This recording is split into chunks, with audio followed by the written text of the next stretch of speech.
Would you risk everything to save a stranger? In a cafe filled with the city's elite, one homeless boy shouted 4 words that stopped everything. Don't eat that. What he uncovered changed lives forever, including his own. This is a story of a billionaire's betrayal, a boy's bravery, and the moment that rewrote both their fates. The Parkside Bistro was a place where elegance and exclusivity thrived. Nestled in the heart of the city's wealthiest district, the cafe was known for its handcrafted lattes, delicate pastries, and the soft murmur of well-dressed patrons discussing stock markets and luxury getaways. A grand fountain gurgled nearby, its rhythmic bubbling blending with the faint hum of a violinist playing on the corner.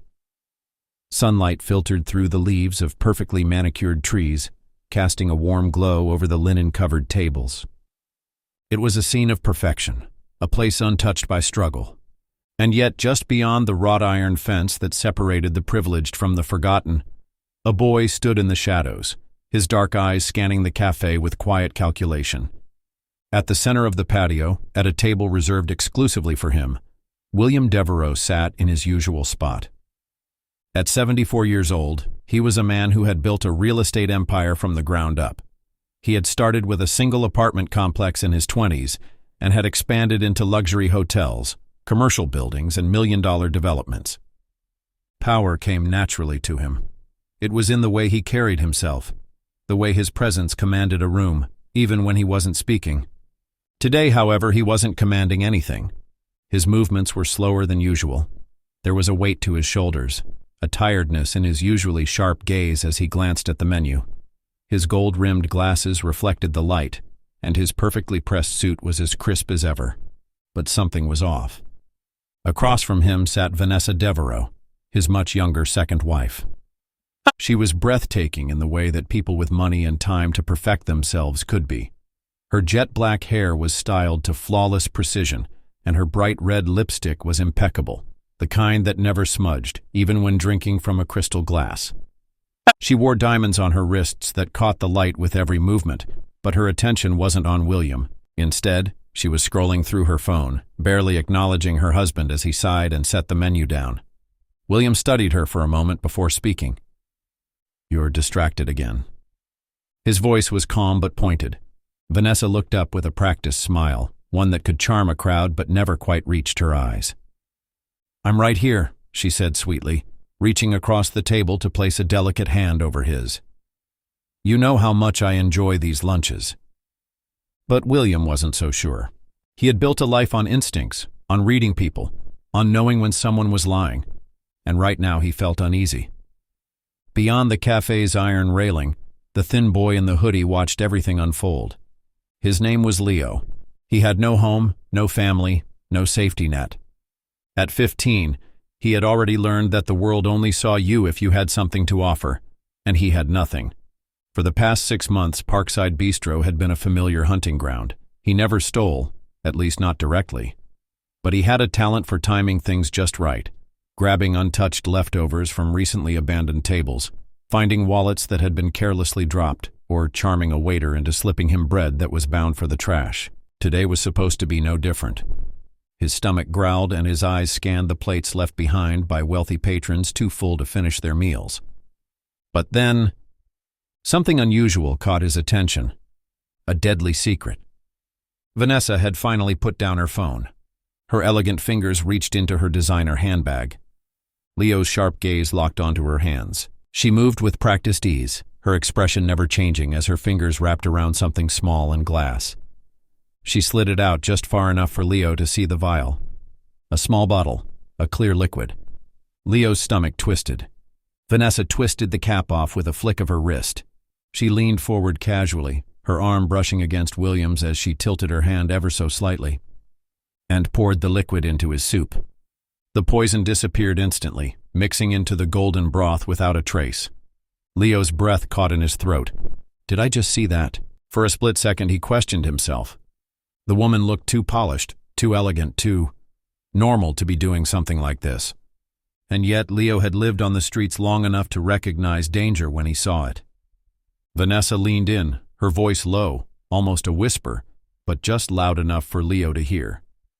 "After everything I've done, you won't ruin this now." Leo froze. A choice that couldn't be undone. His pulse pounded in his ears. He had two options. Option 1, walk away. Pretend he hadn't seen it. What did it matter to him? This wasn't his world. Option 2, say something. But who would believe a homeless kid over a woman with diamonds on her wrists? He glanced around at the rest of the cafe, at the well-dressed patrons sipping champagne, at the waiters weaving gracefully between tables, at the businessmen too wrapped up in their own conversations to notice a street kid frozen behind the railing. No one saw him. No one ever did. But if William Devereaux lifted that spoon, Leo knew what would happen. The moment stretched endlessly. And then without thinking, without even letting fear sink in, Leo moved. He pushed off the railing and marched straight toward the table. His legs felt like lead, but his feet didn't stop. Then, in a voice that cut through the entire cafe, he shouted, "Don't eat that!" The world stopped. Every single conversation in the cafe came to a dead halt. The only sound was the clatter of a fork dropping onto a plate. William's hand froze, the spoon inches from his lips. His eyes snapped up to the boy standing at the fence. Vanessa's head whipped around, her expression hardening instantly. "What did you just say?" she demanded, her voice sharp enough to cut glass. But Leo didn't back down. His voice shook, but he forced the words out loud enough for everyone to hear.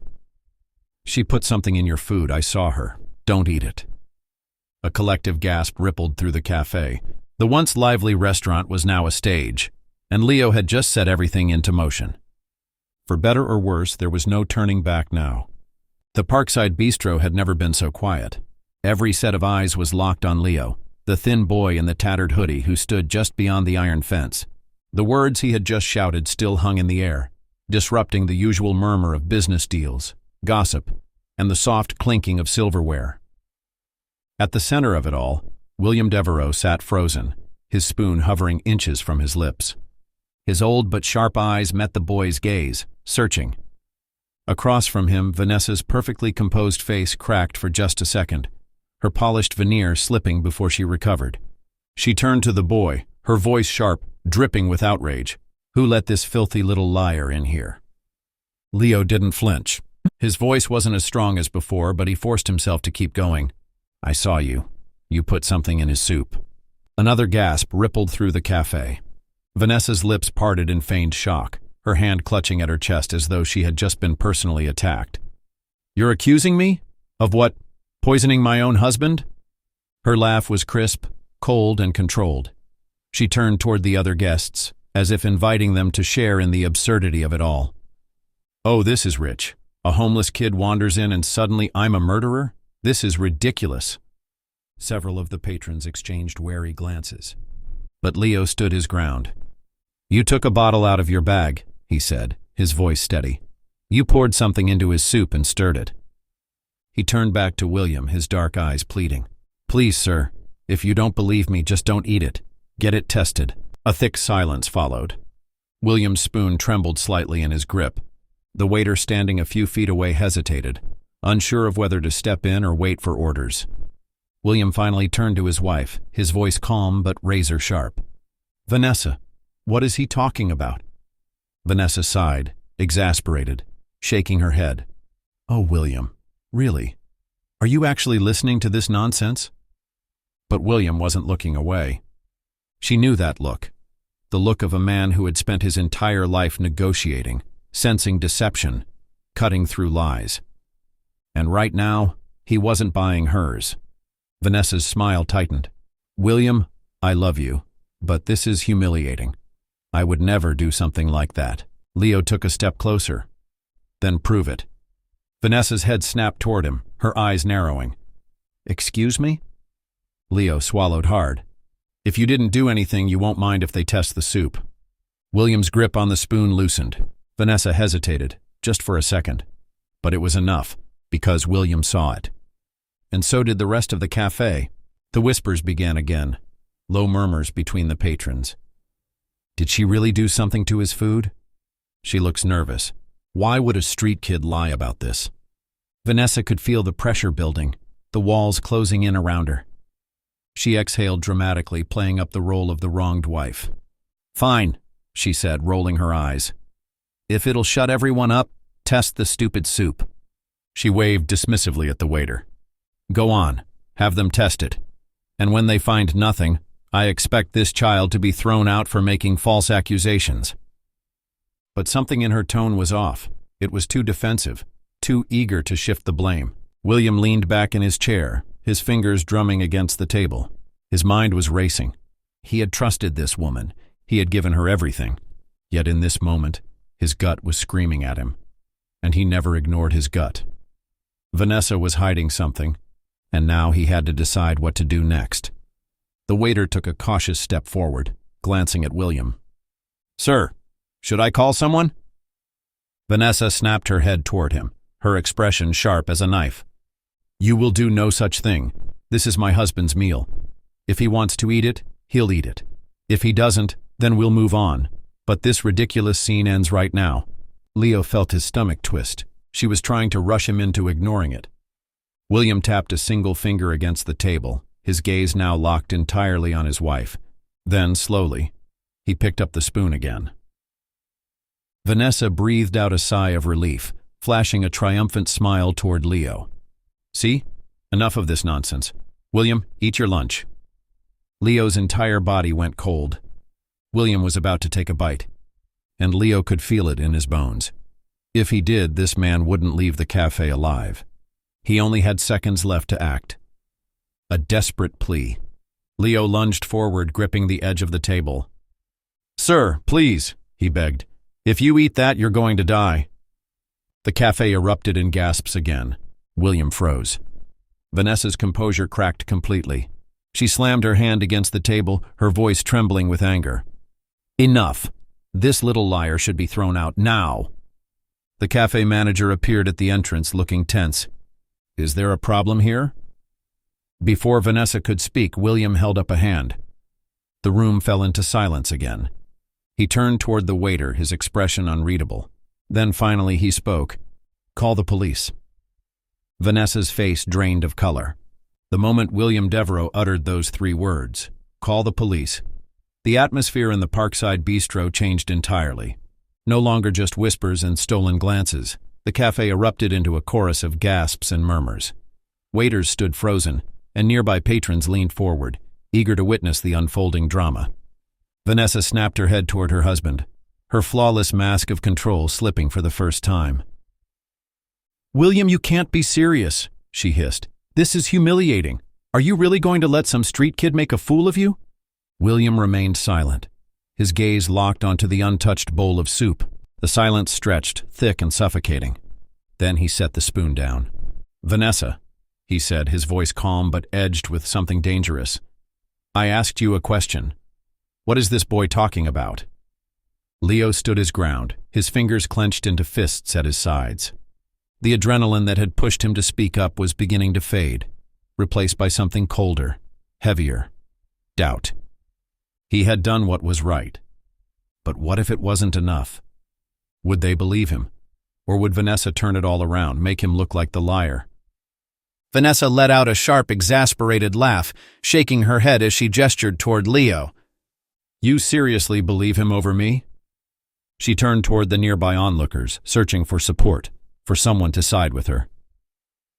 This boy is obviously looking for attention, William. Look at him. Filthy, desperate, probably high on something. He'd say anything for a bit of money. Leo flinched. The words hit him like a slap, even though he had heard them before. He had spent years being ignored, overlooked, dismissed, but never like this. Never in a moment where everything mattered. Still, he didn't waver. I don't want your money, he shot back, his voice firm. I just don't want you to die. The cafe fell silent again. For the first time, Vanessa faltered. Her lips parted slightly, but no sound came out. She hadn't expected the kid to keep pushing, hadn't expected William to actually hesitate. William leaned back in his chair, studying both of them. Then, in a voice sharp and controlled, he said, "No. Vanessa, if you're telling the truth, you won't mind if we test the soup." Vanessa's entire body stiffened, and in that moment Leo knew. So did William. The waiter's dilemma.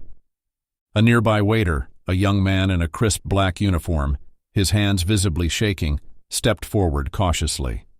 "Sir, should I take it to the kitchen?" he asked hesitantly. William nodded once.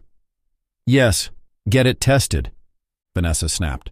Oh, for God's sake, William, this is ridiculous, she exploded, her chair scraping loudly as she stood. She turned toward the crowd, searching for an ally, but no one came to her defense. In fact, the once polished and sophisticated cafe-goers were looking at her with a mixture of suspicion and curiosity. The air around her shifted, the weight of the accusation pressing down on her. For the first time, she was the outsider, and she could feel it. You're actually listening to this street rat? She hissed. Leo's fingers twitched at his sides, but he held his ground. William's expression remained unreadable, his sharp gaze never leaving his wife. If you have nothing to hide, he said, then there's nothing to worry about. Vanessa's jaw tightened. For the first time in their marriage, she could see it, the doubt in William's eyes. She had spent years wrapping herself in luxury, in perfection, in deception. And it had worked.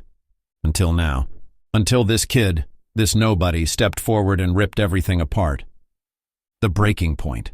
The waiter hesitated, looking between William and Vanessa. Ma'am, he asked carefully, would you like me to… N.O. The word came out too fast, too sharp. The entire cafe felt it, the shift, the crack in her flawless act. Leo could see it, William could see it, everyone could see it. And Vanessa knew it. Her breath quickened, her carefully sculpted mask of poise and control beginning to shatter. I won't stand for this. Her voice wavered slightly as she grabbed her designer bag from the chair. I don't have to sit here and be humiliated like this. She turned toward William, her eyes wide with forced innocence. If you actually love me, William, you won't entertain this nonsense any longer. It was a final gamble, a last-ditch effort to reel him back in. But William had built an empire on instinct. He knew when someone was lying. And in that moment, he saw his wife for who she truly was. His fingers tightened into a fist, and then, in a voice quiet but commanding, he said, You're not leaving. Vanessa froze. Her breath hitched. What? You're not going anywhere, William repeated, his voice firmer now. Not until the police get here. A collective gasp rippled through the cafe. Leo exhaled slowly, his heartbeat pounding so loudly in his ears that he could barely hear the murmurs around him. For a second, just a second, he felt a flicker of relief. Someone believed him. Then, a sharp wail of sirens echoed from down the street. The color drained from Vanessa's face, and for the first time since this had begun, she looked afraid. The sharp wail of sirens echoed through the narrow city streets, growing louder by the second. For the first time, Vanessa Devereaux looked afraid. She had spent her life weaving lies into silk, crafting a world of wealth, beauty, and deception. But now, under the harsh gaze of her husband, the whispers of the cafe patrons, and the accusations of a street kid, her carefully built illusion was crumbling. The cafe remained deathly silent, save for the sound of the sirens drawing closer. William stared at his wife, his hands folded neatly on the table, his face unreadable. He had built empires on trust and instinct, and right now his instincts were screaming at him. You're not leaving, Vanessa. His voice was calm but firm, an edge of finality in his words that sent a visible tremor through her body. She tried to force a laugh, but it sounded brittle. William, she began, this is insane. You're really doing this over a homeless kid? Leo flinched slightly, but he didn't move. His place in the world had never been clearer. To people like Vanessa, he was nothing. But he wasn't backing down. Not now. The red and blue lights flickered against the cafe's pristine glass windows as the police car slowed to a stop outside. The whispers among the patrons grew louder, murmurs of scandal and speculation weaving through the air like a rising storm. Vanessa stood frozen for a brief moment, her chest rising and falling rapidly, her fingers clenched tightly around her handbag. Then she made her decision. Her chair scraped loudly against the stone floor as she suddenly turned on her heels and made for the exit.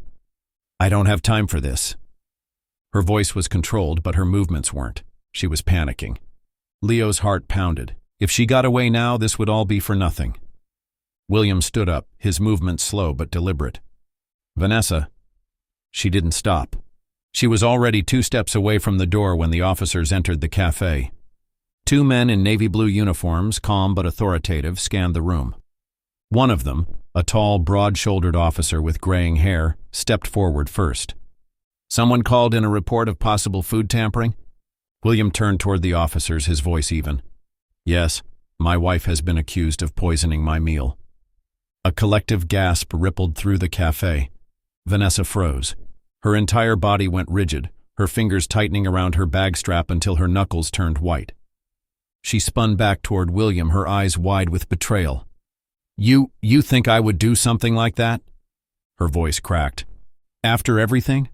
After all these years?" William didn't blink. "You tell me." The officer stepped forward, eyes locking onto Vanessa's stiff posture. "Ma'am, we need to ask you a few questions." Her pulse visibly jumped in her throat. And then she ran. The escape attempt. Leo barely had time to react before Vanessa lunged toward the cafe's side entrance. Her heels clattered against the floor as she made a desperate break for it, pushing past a stunned waiter. "Hey!" One of the officers moved instantly, blocking her path. "Ma'am, stop right there." But Vanessa wasn't stopping. Her perfectly rehearsed composure was gone, replaced by raw, panicked survival instinct. She shoved a nearby chair into the officer's path, sending it crashing to the floor as she veered toward the opposite door. Leo reacted before he even had time to think. His instincts kicked in, the same instincts that had kept him alive on the streets. The same instincts that told him if Vanessa got away now, she would never face justice. So, he moved. Leo's choice. As Vanessa charged past him, Leo stepped forward and did something he never thought he'd do in his life. He grabbed her wrist. Just for a second, just long enough to throw her off balance. It wasn't much, but it was enough. Vanessa stumbled forward, losing her footing. The officer seized the opening, grabbing her firmly by the arm. "That's enough, ma'am." Vanessa struggled, but the fight was already over. "Let go of me," she shrieked. "I didn't do anything. This is all a mistake." Her voice wasn't elegant anymore. It was raw, unfiltered desperation. Everyone was watching. The woman who once sat poised and powerful now looked small, exposed. The arrest. The officer pulled out a pair of cuffs. "Ma'am, we're placing you under arrest for attempted poisoning." Vanessa whipped her head toward William, her eyes wild. "William, stop them. Tell them this is a mistake. Tell them." William just stood there, still, silent. For the first time in decades, his entire world had shifted beneath him. The woman he had built a life with, trusted, loved, had just tried to kill him. "William!" Her voice shook, but he didn't answer. Instead, he slowly lowered himself back into his chair, exhaling deeply. And then, in a voice barely above a whisper, he said, "Take her away." The officers escorted Vanessa through the cafe, her heels dragging against the floor. The cafe remained eerily quiet as they watched her go. A woman who had walked in with power and wealth, leaving in disgrace. The moment the doors closed behind her, the silence finally cracked. "I can't believe it. She really did it." "That boy, he saved his life." Leo stood there, his body tense, his heart pounding in his ears. The adrenaline was wearing off now, leaving behind nothing but numbness and exhaustion. A waiter cleared his throat awkwardly, shifting on his feet. Should I still take the soup to be tested?" William looked down at the bowl in front of him. Then, with a slow, deliberate motion, he reached out and pushed it away. No need. For the first time, William looked at Leo as more than just a street kid. More than just a nobody standing outside a cafe fence. For the first time, he truly saw him. The boy who had just saved his life. His voice was quiet, but steady. "Sit down." Leo blinked, startled. "What?" William gestured toward the empty seat across from him. "Sit." And for the first time in a long time, Leo didn't feel like an outsider. For the first time, someone had seen him. The doors of Parkside Bistro swung shut behind the officers as they led Vanessa Devereaux away, her furious protests fading into the city's afternoon noise. For a long moment, no one spoke. The once elegant cafe, where whispers of business deals and luxury vacations usually hummed in the air, was now heavy with silence. Patrons sat frozen in their seats, unsure of what to do, unsure if they had really just witnessed what had happened. At the center of it all, William Devereux slowly exhaled, his fingers still resting on the table, inches away from the bowl of soup that could have killed him. One of the waiters, a young man in a crisp uniform, his face pale with unease, hesitated before stepping forward. "Sir, should I still take the soup to be tested?" William's gray eyes flicked toward the untouched bowl. For a second, he just stared at it, his expression unreadable. Then, with a slow, deliberate motion, he reached out and pushed it away. "No need." A heavy exhale of relief escaped from somewhere in the crowd. A chair scraped. Someone stood up too quickly. The bistro was returning to reality. But William wasn't thinking about the cafe anymore. His focus was now on the boy who had saved his life. Leo was still standing, his fists clenched at his sides, his heart pounding painfully in his chest. The moment Vanessa was dragged away, he had expected one of two things to happen. Either he would be ignored, as always, or he would be blamed, accused of being a liar, of making it all up. He had never expected this. Never expected William Devereux to look at him the way he was looking at him now, as if he was really seeing him for the first time. William studied him for a long moment. Then, in a voice calm but steady, he said, "Sit down." Leo's breath caught in his throat. "What?" William gestured toward the empty chair across from him. "Sit." Leo's instinct screamed at him to say no, to back away, to run, to return to the shadows where people like him belonged. But something in William's tone made him pause. Slowly, hesitantly, Leo pulled out the chair and sat down. It felt strange, too formal, too proper. He had spent months on the streets watching rich people dine from a distance, but never here, never like this. A waiter appeared, hovering nervously. "Sir, should I bring anything?" William cut him off with a simple nod. "Bring the boy something to eat." As the waiter hurried off, the silence between William and Leo stretched. William ran a hand down his face, his expression unreadable. He had spent his entire life surrounded by people he thought he could trust. And yet, the person who had just saved his life was a homeless kid he had never met before. His voice, when he finally spoke, was low and steady. "How did you know?" Leo shifted in his seat. "I was watching. I saw her pour something into your soup." William nodded slowly, absorbing the words. Then, for the first time, he asked the question that had been lingering in the back of his mind. "Why did you say something?" Leo blinked. "What?" William's eyes locked onto his. "Why didn't you just walk away?" Leo stared at him, trying to understand the question. Was he serious? Hadn't he just said why? "Because it was wrong," he answered simply. "Because you would have died." William studied him. Leo shifted uncomfortably, gripping the frayed fabric of his hoodie. "Most people would have ignored it," William said, his voice carrying an edge of something almost unreadable. "They would have walked away." Leo didn't respond, because he knew it was true. He had lived on the edges of society long enough to understand how it worked. People ignored what they didn't want to see. And kids like him, they were invisible. The waiter returned, setting a plate down in front of Leo. It was fresh bread, warm soup, and a glass of water. Leo stared at it. His stomach clenched painfully at the sight, but he didn't reach for the food. It felt wrong, like it wasn't meant for him. William noticed. "Eat." Leo hesitated. Then slowly he picked up the spoon. The first bite burned his tongue, but he didn't care.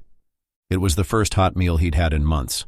The sun hung lower in the sky, casting long shadows across the Parkside Bistro's pristine patio. The aftermath of Vanessa Devereux's arrest still lingered in the air like an echo, a scandal that no one could quite believe had unfolded before their eyes. Inside, William Devereux sat at his usual table, but everything felt different now.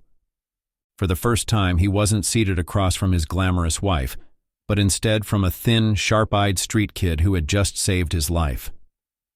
Leo ate slowly, almost hesitantly, as if each bite was something he had to earn. His fingers were still tight around the spoon, like he expected someone to snatch the meal away at any moment. William watched him carefully, his thoughts still tangled.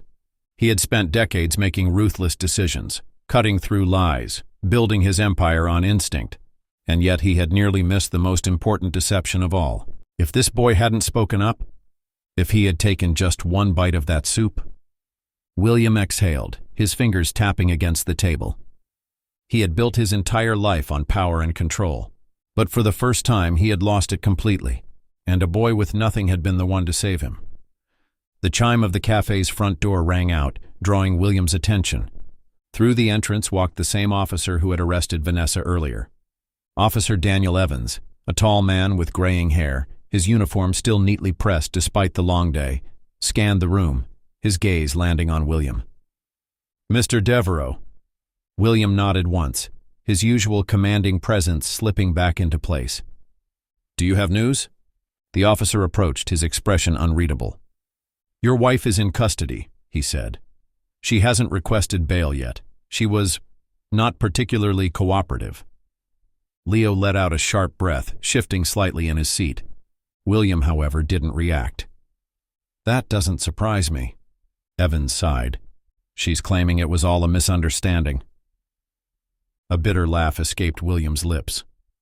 "A misunderstanding?" he repeated. "I assume she had an explanation for why she tried to run?" "None that made sense." William leaned forward, his gaze sharper now. "What happens next?" Evans crossed his arms, glancing between William and Leo before answering. "We're running tests on the soup." He turned toward Leo. "The kid's testimony holds weight, but we need physical evidence." Leo shifted uncomfortably, gripping the hem of his hoodie. William's fingers drummed against the table, his jaw tightening. "And if the test comes back positive?" The officer nodded. "Then she's looking at attempted murder." A long silence followed. William's expression didn't change, but Leo noticed a flicker of something in his gaze. Not anger, not even sadness, but something deeper. A kind of resignation. Like he had already accepted the truth before the test even confirmed it. The fallout begins. William sat back, exhaling slowly. "And if it comes back negative?" The officer hesitated. "Then she walks free." Leo's stomach twisted. He had done everything right. He had spoken up. He had stopped something terrible from happening. And yet, none of it might be enough. For the first time, he felt a flicker of doubt. Would the system let her get away with it? Had he risked everything? For nothing? William's voice cut through the tension. "It won't come back negative." Evans nodded. "I hope you're right." He reached into his pocket and pulled out a small notepad, flipping to a blank page. "In the meantime, I'll need your statement, Mr. Devereaux." William gestured toward Leo. "Take his first." Leo's head snapped up. "What?" William didn't look away from the officer. "He's the reason we're having this conversation in the first place." Leo froze, unsure of what to say. The officer lowered himself into the chair next to him, clicking his pen. "All right, kid. Walk me through what you saw." Leo's statement. Leo took a slow breath, his fingers tightening around the napkin in his lap. This was it. The moment that determined whether or not they believed him. He cleared his throat, forcing himself to sit up straight. "I saw her do it," he began. His voice was steady, even though his hands weren't. She reached into her bag, took out a small bottle, like the kind medicine comes in. It was clear, liquid. She opened it, poured it into the soup, and stirred it. Evans scribbled down notes, nodding.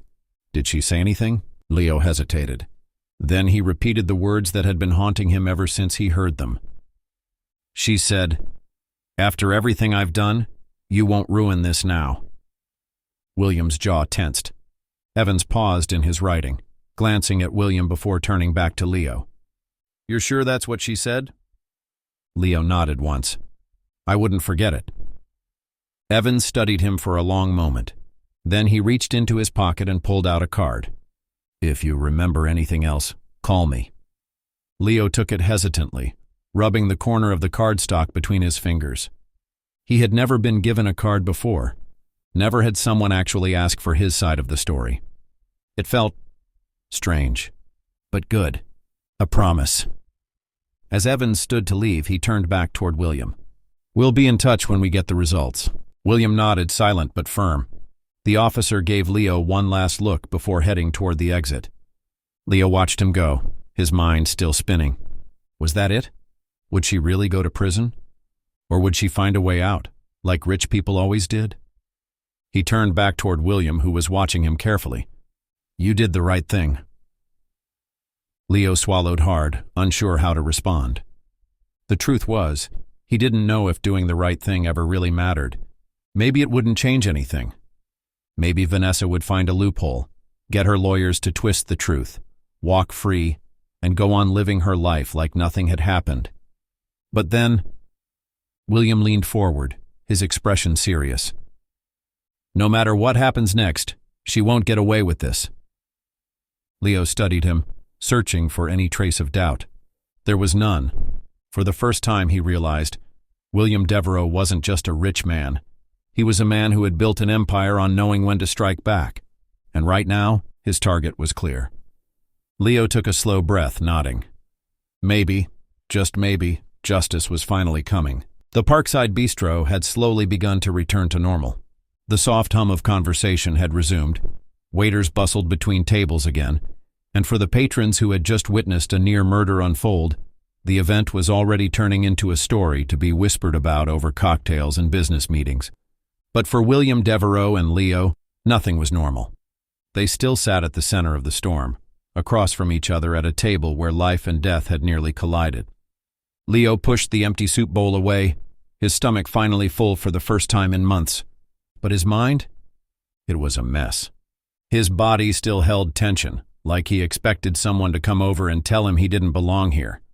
Because really he didn't. This wasn't his world. People like William Devereaux didn't sit down with kids like him, and yet, here they were. William's voice cut through the quiet. What's your last name, Leo? Leo hesitated, caught off guard by the question. It had been a long time since someone had asked for his full name, since it even mattered. Just Leo, he muttered. William tilted his head slightly like he was measuring the weight of that answer. No family? Leo swallowed. His fingers tightened around his glass of water. Not anymore. William didn't press. He simply nodded, as if that told him everything he needed to know. For a long moment, neither of them spoke. Then, William reached into his pocket, pulled out his sleek black phone, and placed it on the table. Leo immediately tensed. What are you doing? William didn't answer right away. Instead, he tapped a number, lifted the phone to his ear, and said, It's William. I need a favor. Leo's stomach tightened. A favor? That could mean 100 things, and most of them weren't good. Meet me at Parkside Bistro in 15 minutes. William ended the call, then turned back to Leo, his gaze unreadable. Help is on the way. Leo's chest constricted. Help. That word made him more anxious than relieved. I don't need charity, he said quickly, his voice defensive. I didn't do this for money. William's expression didn't change. I know. Then why? William exhaled, rubbing a hand over his face. Then, after a long pause, he said, Because you saved my life. Leo didn't know what to do with those words. So instead of responding, he did what he always did when the world got too confusing. He started planning an exit. Leo's instinct to run. Leo's mind raced through his options. He could bolt before this help arrived, slip out the back alley, disappear before William had a chance to make him someone else's problem. That was what always happened, wasn't it? Rich people, even the good ones, always wanted to fix things with money. And when they couldn't, they got bored. Leo had seen it 100 times, but before he could move, William spoke again. You don't trust me. It wasn't a question. Leo's eyes flicked up, and for the first time he really looked at the man across from him. William wasn't angry. He wasn't pitying him either. He was simply stating the truth. Leo exhaled sharply, leaning back in his chair. Trust gets people killed. William let out a low, almost amused sound. Spoken like someone who's been hurt too many times. Leo's fingers dug into his hoodie. Yeah, well, that's life. William studied him for a moment. Then, instead of arguing, he simply said, Not always. Leo scoffed. But before he could say anything else, the front door chimed.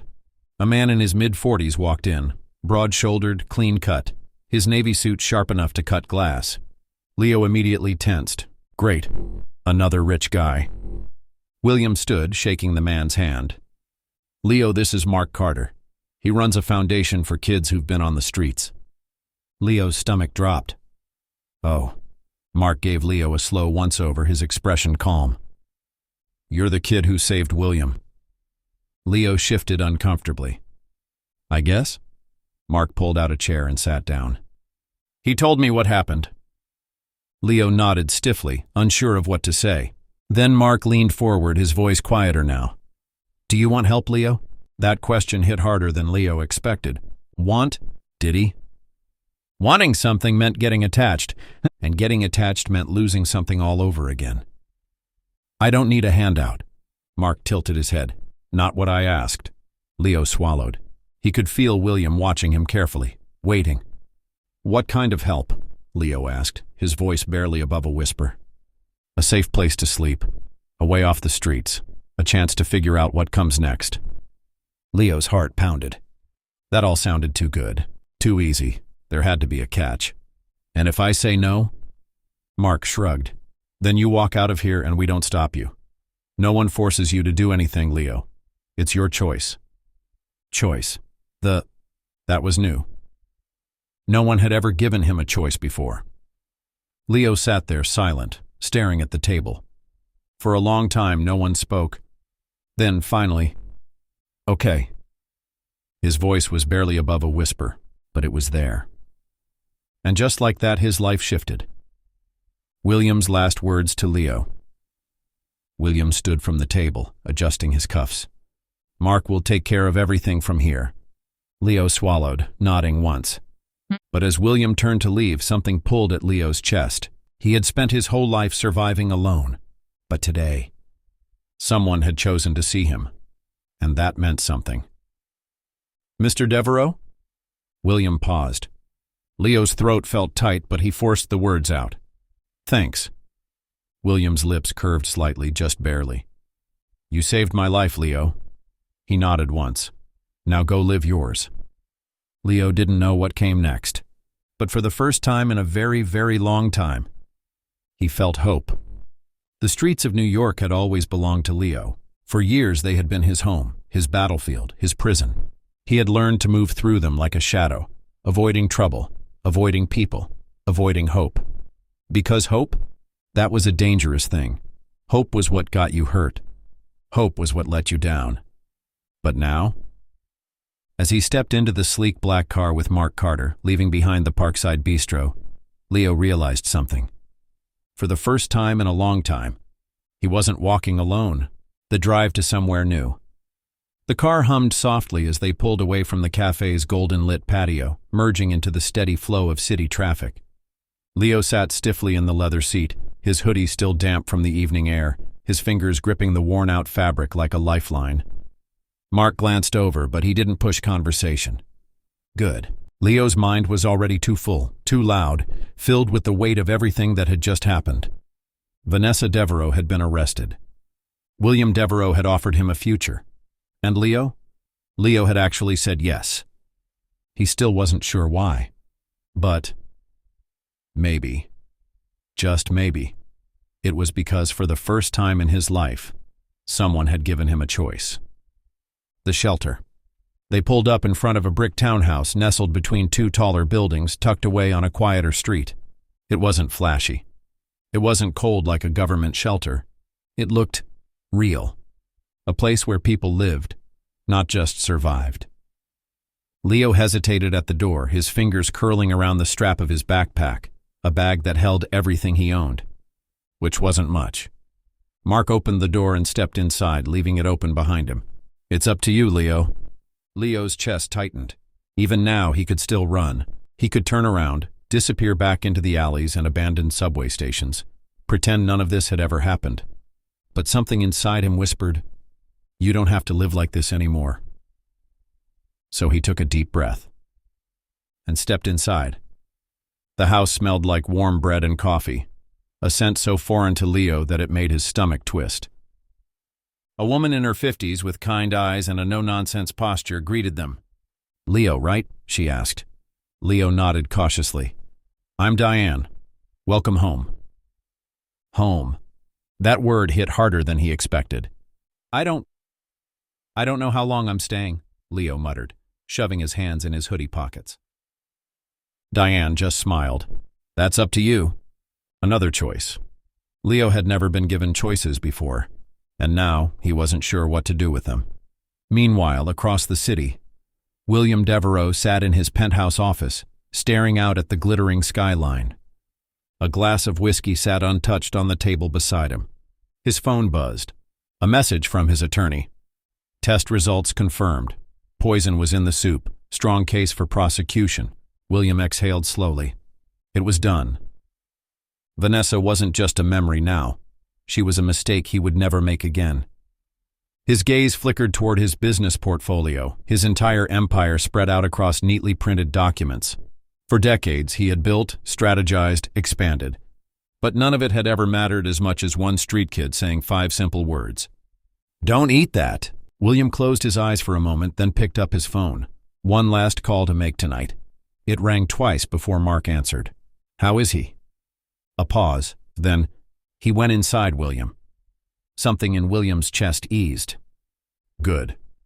"He'll need time," Mark added. "He has it," William said. "Whatever he needs." Mark was quiet for a moment, then asked, "Why him?" William let out a small breath, rubbing his temple. Then he answered truthfully, "Because he reminded me of someone I used to be." Mark didn't ask for more, and William didn't offer it.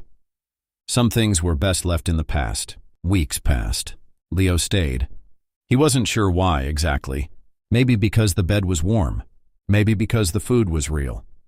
Maybe because for the first time in his life, he wasn't invisible. One day, Diane found him sitting at the kitchen table flipping through a book on business. She raised an eyebrow. "Thinking of becoming a billionaire?" Leo smirked. "Nah, just trying to figure out how guys like Devereaux think." Diane chuckled. "Careful, kid. You might just end up like him." Leo didn't respond, but he thought about it. Maybe that wouldn't be the worst thing. Years later, Leo Carter, the boy who once had nothing, stood in a sleek office wearing a suit that actually fit. The plaque on the desk in front of him read, "Leo Carter, Executive Director, Devereaux Foundation for Youth Empowerment." A knock sounded at the door. Leo turned and saw William standing there, older now but still sharp, still powerful. "You made it." Leo smirked. "You sound surprised." William chuckled. Then he stepped inside. One street kid, one billionaire, one moment of courage, and everything changed. Because sometimes the smallest voices make the biggest difference. And sometimes, a homeless kid saves a billionaire. Leo could have walked away that day. No one would have noticed. No one would have blamed him. But he spoke up, and in doing so, he didn't just save a billionaire's life. He changed his own forever. Because courage isn't about power or status. It's about doing what's right, even when no one is watching. This story is proof that one moment, one decision, can create ripples that change lives. If this story inspired you, imagine how many others need to hear it. Hit that subscribe button so you never miss another story of courage, redemption, and the power of human kindness.